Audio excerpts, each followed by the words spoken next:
Just chill till the next episode.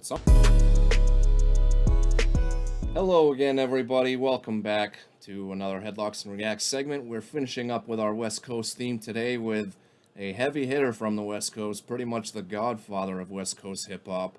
But we'll get the intros out of the way. I'm Eric, and this is Mom, if you didn't know. I think you probably figured out that I'm not Mom and she's not Eric by, I don't know, process of elimination, hopefully. But, yeah, this is going to be the first actual Dr. Dre song that we have checked out on the channel. Do you know any Dr. Dre songs? I never paid attention to the names of songs, so I might. So maybe by, like, the sound, just not, like, the titles? Yeah. So the one that we're going to be checking out today, this is from 1992, one of, if not the most successful rap album of all time, The Chronic. Highly, highly influential to the G-Funk sound, which we've heard a bunch of songs of that thus far. This whole album was produced by Dre, and it was kind of like a... When Dre puts out an album, it's kind of him, but like a showcase of other artists as well. Okay. And Snoop Dogg was put on some of his biggest hits off of that album, which include this one, possibly his most famous song of all time. It's Nothing But a G Thang. I don't think I can say much out there about this one to people out there that they don't already know. But we talked a little bit about the origins of Dr. Dre in the Ice Cube video, but he was a member of the NWA, like we said. But he had actually started before that, and his name Dr. Dre comes from, he was a DJ for this group called the World Class Wrecking Crew, and he would actually wear, like, scrubs and, like, a mask like he was a doctor. Like, back in the day, like, in the 80s, when DJs had, like, gimmicks and things of that nature. But he would obviously go on to NWA and lead this whole, like, kind of West Coast rap revolution, then going on to Death Row. This was his first album off of Death Row Records. Snoop had been out before this, but this one really elevated Snoop Dogg's profile as well. But this is going to be one of the most quoted hip-hop songs of all time, one of the most influential hip-hop songs of all time, and one that's been sampled quite a bit too. So without any further ado, it's Nothing But a G Thang, Dre and Snoop. This whistle part here. That is been so sampled. 1, 2, 3 into the 4. Snoop Doggy Dogg and Dr. Dre is at the door, ready to make an entrance, so back on up. Cause you know we're about to rip shit up. Give me the microphone first so I can bust like a bubble. Compton and Long Beach together, now you know you in trouble. Ain't nothing but a G thing, baby. Too low death niggas going crazy. Death Row is the label that pays me. Unfadable, so please don't try to fake this. But back to the lecture at hand. Perfection is perfected, so I'ma let them understand. From a young G's perspective. And before me dig on a bitch, I have to find a contraceptive. You never know, she could be earning her man and learning her man, and at the same time burning her man. Now you know I ain't with that shit, Lieutenant. Ain't no pussy good enough to get burned while I'm offended. And that's realer than real deal, Holyfield. And now you hookers and hoes know how I feel. Well, if it's good enough to get broke off a proper chunk, I take a small piece of some of that funky stuff. It's like this and like that and like this, and it's like that and like this and like that. And it's like this and like that and like this, and Dre creep to the mic like a fan. Alright, before we get into the Dre verse, we always pause after the first one. Kind of a quick pause again, but what do you think so far? I already know you like Snoop Dogg's cadence. Are you kind of like seeing how that's similar to the other one? He's like doing more singy stuff there, but that's the influence of Dr. Dre on him. Dr. Dre telling him, like, hey, nobody's got a voice like you, so do like these things to make it more catchy and commercial. Yeah. But this song really is more of a showcase of Snoop Dogg, even though it's a Dr. Dre song. Those two are just so synonymous with one another once they got over their brief beef that we'll talk about in a future video. But yeah, another laid-back one. I was telling her that everybody knows that part. It's not like a trademark, but it's just like, it's just so well known. I'm struggling finding the word I'm looking for, but if you're a hip-hop fan, everybody, once you hear that, you immediately know what song it is.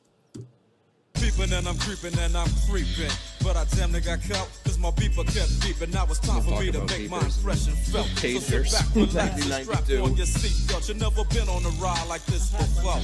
With a producer who I can think I rap and have one in, control like, the maestro. At the same time with the dope rhyme that I kick, you know and I know I flow some old funky shit. To add to my collection, this selection symbolizes don't take a toke but don't choke. If you do, you have no clue of what me and my homie Snoop Dogg came to do. It's like this and like that and like this and it's like that and like this and like that and it's like this. And who gives a fuck about those? So just chill to the next episode.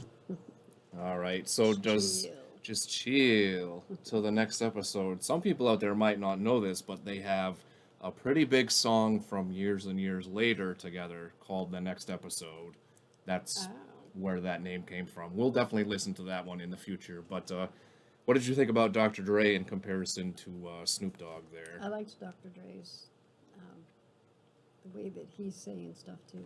Yeah, he's got more of like a deeper voice, closer towards the Barry White end of the spectrum as opposed to like the Prince end of the spectrum, which Snoop Dogg's leaning more that way, not quite Prince levels, obviously, but yeah, Dr. Dre definitely would be more of the Barry White side. Yeah, I like it. That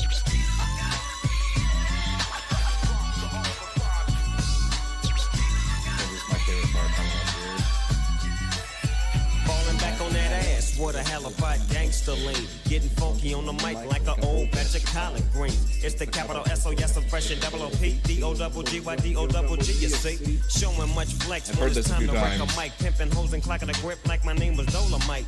Yeah, and it don't quit. I think they in the mood for some motherfucking G shit. So Dre, What up, dog? gotta give them what they want. What's that, G? We gotta break them off something. Hell yeah. And it's gotta be bumping. City of Compton. It's where it takes place, so when I show attention. Mobbing like a motherfucker, but I ain't lynching. Dropping the funky shit that's making the sucker niggas mumble. When I'm on the mic, it's like a cookie, they all crumble. Try to get close, and your ass will get smacked. My motherfucking homie, Doggy Dog, has got my back. Never let me slip, cause if I slip, then I'm slipping. But if I got my Nina, then you know I'm straight tripping. And I'ma continue to put the rap down, put the Mac down. And if your bitches talk shit, I have to put the smack down. Yeah, and you don't stop. I told you I'm just like a clock when I tick and I talk. But I'm never off, always on till the break of dawn. See you when PTO in the city they call Long Beach. Putting the shit together like my nigga DOC. No one can do it better like this, that, and this, and it's like that, and like this, and like that, and it's like this.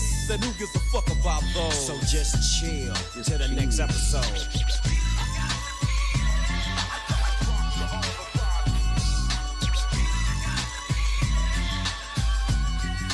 Yeah, young Dr. Dre is fun.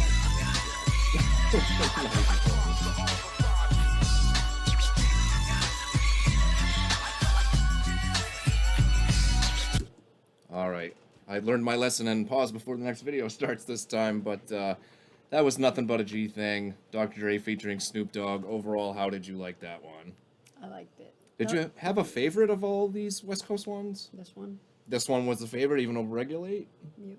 Really? I would not have suspected that, but yeah, like I said, this is definitely one of his most famous songs, probably the most famous song. That album definitely went platinum, and it's got so many years under its belt by now that I would imagine it's gone diamond at this point. But another funny thing that I like to point out, some of the wrestling fans, if we got any out there, will know this, but The Rock is always given credit with coming up with the word SmackDown being put in the dictionary, but this is 1992, and Dr. Dre said putting SmackDown, so I don't know, Rocky might owe him some money. Yeah. You smell what I'm cooking, Rock? Yeah, Dr. Dre can give me a finder's fee as well. But, yeah, I really love this one. This is a great Dr. Dre song. We'll have some more great Dr. Dre and Snoop team-ups coming up in the future. I'm not sure that we're going to do a theme next time. We might just pull some random stuff, and at some point I've been meaning to just have Mom pick some random stuff off of our list, so maybe we'll do that as well. But I guess once I figure it out, you can come on back and find out for the next one. Before we get there, make sure you thumbs up and subscribe as always. And until then, enjoy the rest of your night.